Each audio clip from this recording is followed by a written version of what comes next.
we have free will in heaven?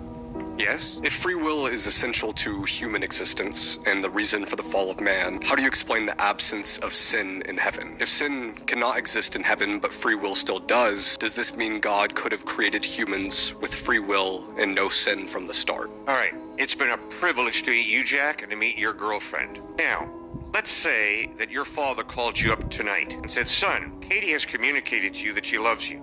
I've been paying her $1,000 a week to love you." I think you'd be a little bummed out, because love, in order to be real, has to be free. So when you're thinking about free will, you better realize that if we don't have free will, we don't love. You cannot love your computer cannot love you. Because to love means to pray for, to wish for, and to work for the well-being of the other, the success of the other. And so God creates us with a free will. Why? He creates us to love him, and to love must be free, otherwise it is not love. And he does not create us as his little puppets, his little robots. He creates us as human beings, persons. My experience of reality is, a big part of personhood is love. Free will, in other words, which means I can choose to genuinely care for you. And I think if there was a Barbie doll that all you had to do was push a button and she would say, "I love you," I don't think you'd be interested in dating her. Not too much. I'm just the same as you, Jack. I love my wife and my wife loves me, and we don't have to love each other. And that's part of the thrill, part of the excitement of building a human relationship. That we choose to, we don't have to. We choose to care about someone, we choose to work for their well-being, we choose to work for their success, we don't have to. But obviously God took a limited risk when he created us to love him, and that is he gave us free will, which means we don't have to love him.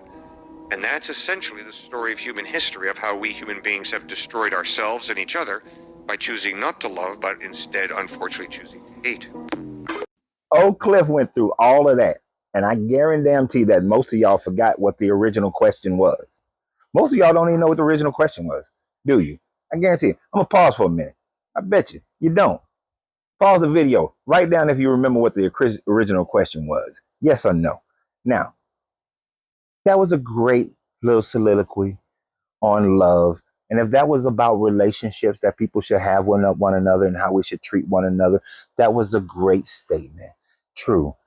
I choose to love my wife. She chooses to love me. Love is a choice. On my relationship channel, I've said that many a times. When I coach people, relationships, I tell them that all the time. Love is a day-to-day choice. Every day you make the choice to love somebody. Great story. But does it answer the question that the young man had? So now you guys are wondering, what the hell was the question? Let me tell you what the question was. The question that the young man was asking, I'm going to shorten the question, is if free will is what allowed for sin to occur on earth, and yet in heaven we are to have free will, then how does that prevent sin from being in heaven? Because heaven is supposed to be without sin. So how can we both have free will and no sin at the same time? And if that is possible, why didn't God just do that in the first place? That was the original question. Cliff did not answer that question. He went through this whole thing about love, love, love, love, love, as if you were going to choose to love this guy so much so that you will not sin when you are in heaven, but yet you're going to have this free will. Well, we know according to this Bible that is not necessarily the case, because the angels who were born in heaven had the opportunity of free will, and they rebelled against this God. Now, some may be able to claim that they rebelled without knowing that there was going to be a punishment that would kick them out of heaven for all eternity and eventually end up in the lake of fire. But we know that without loving this God, you're going to go into this lake of fire. But here's the kick to that. At the time, based on this story, at the time frame that you are in heaven, all those who are going to be in the lake of fire are already in the lake of fire. There's nothing in your Bible that indicate that if you get up to heaven and you decide that you want to do something different, that you don't want to sit there and praise this God all day, that you're going to then be kicked into this lake of fire. That you got to maintain your same perspective in heaven, or you go to this lake of fire. There's no do this or die. This is supposed to be for all eternity. Now, what some Christians were saying in the comments is that with the question, who did remember the question, they were saying that sin is something that is of the flesh. And since when you go to heaven, you'll be of the spirit, you will not. then have an inkling of sin. Basically, the sin has been taken out of you. You've been made into the very thing that the young man is saying, that you do not have sin within you. But the spirit of the angel still has sins. But I guess since you went through this trial of earth, you now don't have sin because you don't have flesh. But that goes against the Bible.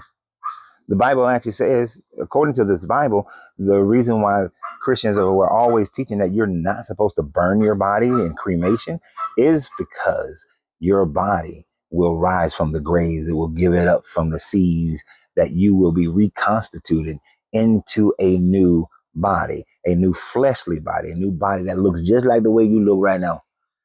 They also say that there is going to be the tree of life. There'll be 12 trees of life in heaven. Some say this is a metaphor for the 12 tribes of Israel, but 12 is used all the time. It could be the 12 zodiacs. It could be 12 of a whole bunch of damn different things.